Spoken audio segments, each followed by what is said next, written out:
to sway us from the road of development. Ladies and gentlemen, we shall not go that route.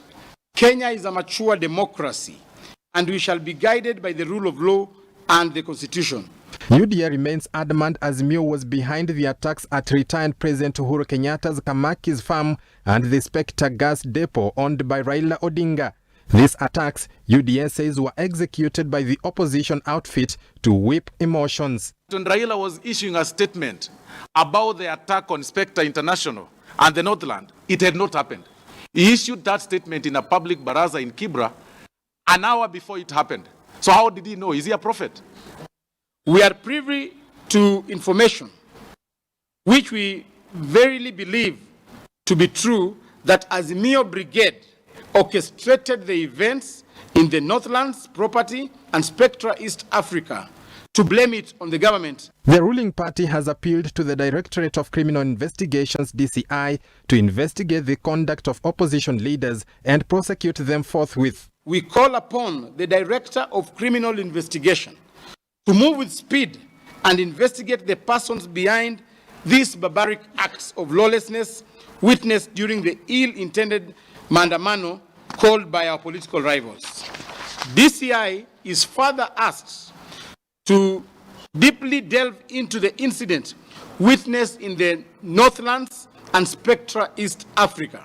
Specifically, DCI should find out if our political rivals stage-managed the invasion of the two properties to whip public emotions and create unnecessary friction between cohesive communities. The UDA party has continued to grow her membership. Today, the party received a contingent of leaders from the Gusii community, led by former Gusii Governor James Ongwae. The orange in Gusii is rotten, and it really cannot be resuscitated.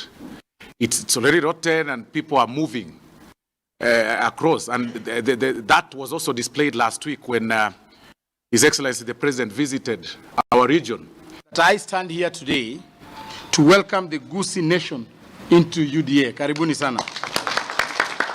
Tomorrow promises another fierce showdown when the opposition takes to the street with another episode of street demonstrations. Henry Tende, Look Up TV. So this is the blame game now we've seen, because if you did see the visit of Raila Odinga and the Azimio leaders to the former president Uhuru Kenyatta's property along Kamaki's, the story was clear that this attack was sponsored by the question was why there was a police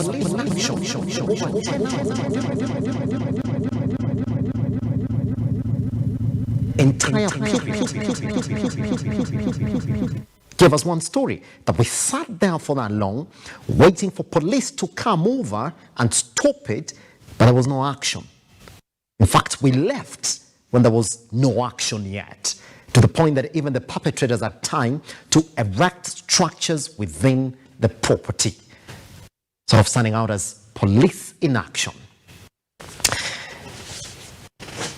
When you know that those are the details, that somebody had the entire time sitting within two barracks, that is the Utawala barracks and the Kahawa barracks. This is could be less than 10 minutes if you decide to move to that property.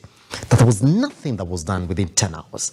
And then we sit here and listen to Cleophas Malala say, well, it was sponsored, fully sponsored.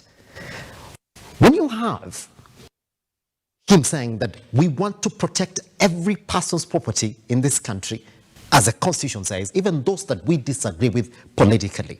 And then he turns around and says, well, you see, but they're the ones who attacked their property.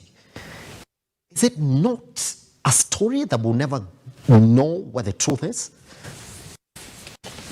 On one end, we should all agree that everyone's property in this country, personal, movable or immovable property, yes, deserves equal protection from the police.